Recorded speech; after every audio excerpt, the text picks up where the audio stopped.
वो जो चौक रोजा पुलिस स्टेशन में आता है वो सर्कल को पहले सस्पेंड करना है। अगर हमारे को ये प्रूव होता है ये लॉकअप डेथ केस है बोले तो भारतीय जनता पार्टी चुप नहीं बैठेगा।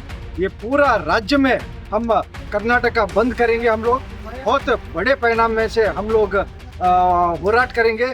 कल शाम को हमारे माजी सांसद उमेश यादव जी 5:30-6 बजे मुझे कॉल किए। बंजारा समाज से कलबुर्गी जिले के थोड़ी लीडर्स भी कॉल करे थे। मैं हैदराबाद में था। उन्होंने एक लड़की एक महिला मिसिंग है 1 महीने से। ये क्या नाम है? मैना भाई। उसके मिसिंग केस में एक बच्चे को कृष्णा राठौड़ को अरेस्ट करते पुलिस 4 दिन पहले। उसको अरेस्ट कर इंक्वायरी चलते रहता है। इंक्वायरी में वो बोलता है बॉडी हडगिल में किधर तो मैं बरी किया हूँ बोल के। तो पुलिस वहां जाते हैं, इंक्वायरी करते हैं, लिख करते हैं, ढूंढते हैं, बट कुछ भी नहीं मिलता है। उसके बाद पुलिस क्या वर्जन क्या बोलते हैं, उसको थोड़ा आराम नहीं लगा, हॉस्पिटल भेज दिए, वहां उन मर गया बोल के। हमारे लीडर बंजारे समाज के रामचंद्र यादव जी, हमारे पूरे समाज के लोग जब उनके फैमिली को कांटेक्ट करे, वो लोग बोले कि ये एक क्लियर लॉकअप डेथ है।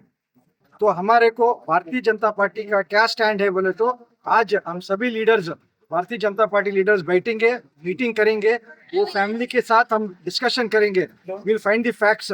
पुलिस का एक वर्जन है, फैमिली का एक वर्जन है, तो क्या है बोल के हम लोग इंक्वायरी करेंगे। अगर हमारे को ये प्रूव होता है ये लॉकअप डेथ केस है बोले तो भारतीय जनता पार्टी चुप नहीं बैठेगा। ये पूरा राज्य में हम BY विजेंद्र के अध्यक्ष में हम पूरा राज्य कर्नाटका बंद करेंगे। हम लोग बहुत बड़े परिणाम में से हम लोग होराट करेंगे, क्योंकि ये इनटॉलरेंट है लॉकअप डेथ हमारे लिए। एंड इसलिए कमिश्नर साहब को मैं बोलना चाहता हूँ इमीडिएटली इंटरवेन कर वो जो चौक रोजा पुलिस स्टेशन में आता है वो सर्कल को पहले सस्पेंड करना है। उसके बाद फेयर एंड क्लियर इंक्वायरी होना बोल के हमारी भारतीय जनता पार्टी तरफ से मांगे।